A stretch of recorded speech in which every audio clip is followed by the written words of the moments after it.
Bonjour et bienvenue dans ce point crypto du 30 mars 2023. Je rappelle que les informations et analyses données sur cette chaîne sont données à titre indicatif et ne peuvent pas être considérées comme un conseil en investissement. L'investissement en bourse et en crypto est risqué. Vous êtes responsable de tous les investissements que vous faites. Alors un petit point sur le Bitcoin. Reculer pour mieux sauter. Pourquoi? On va le voir. Donc là c'est le graphe du Bitcoin en mensuel. Donc on est ici, on est juste sous les 30 000 depuis quelques jours. On va aller voir le graphe journalier juste après. Ce qui est intéressant de noter sur ce graphe mensuel, c'est les niveaux pivots qu'on avait notés ici sur les 28 900, les 29 000 pour arrondir, qui sont un niveau très important. On l'a vu ici, décembre 2020, c'était l'explosion. Et c'était des niveaux sur lesquels on est revenu, sur lesquels on a méché par trois fois ici. Mai 2021, juin 2021, juillet 2021, ça a été racheté, on a méché dessus. Ça a validé un niveau sur lequel on a méché à nouveau en mai 2023 et qu'on a cassé violemment en juin 2022, pardon, en mai 2022 et qu'on a cassé franchement en juin 2022. Depuis, on en est bien revenu parce qu'on a accumulé sur les niveaux support encore plus bas sur les 13 000 et les 15 000 notamment, avec beaucoup de travail sur les 20 000.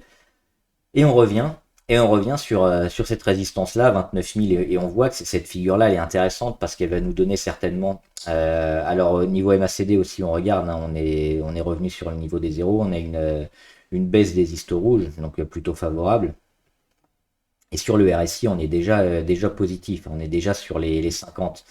Alors, ce qui risque de se passer sur le Bitcoin, c'est quoi? C'est certainement, alors il peut y avoir plusieurs scénarios possibles, comme à chaque fois, mais le plus probable, ce serait quoi? Ce serait après avoir testé cette résistance à 29 000, un retour un peu en dessous pour du travail. La première tentative, ça se caractérise souvent par un échec.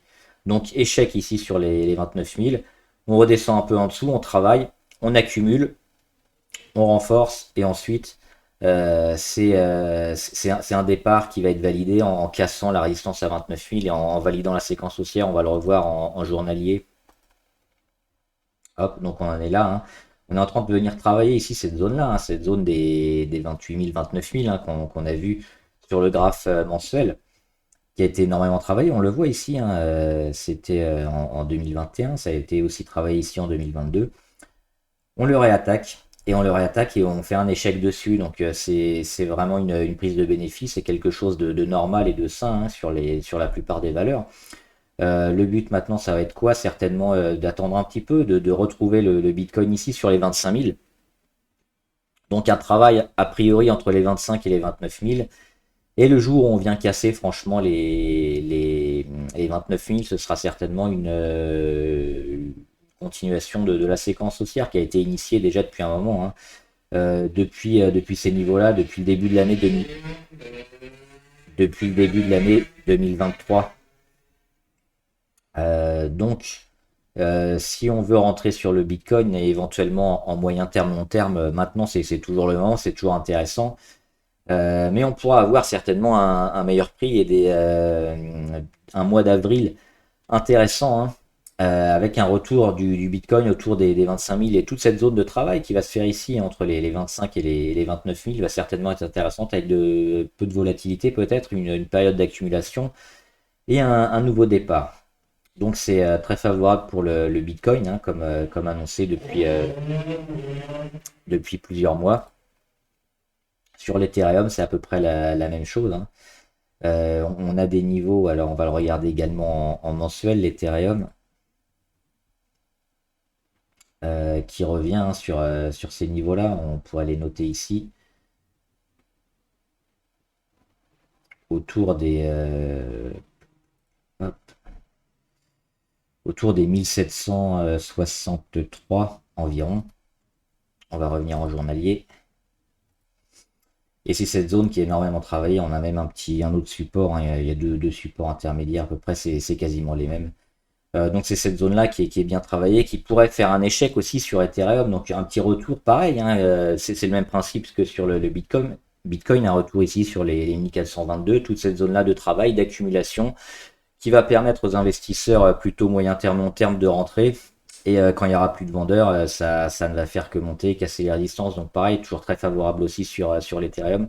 Pour les autres, on le voit qu'il y a une certaine défiance hein, des altcoins, notamment avec pas mal de faillites et puis un protocole qui est un peu différent que le Bitcoin et l'Ethereum, surtout le Bitcoin.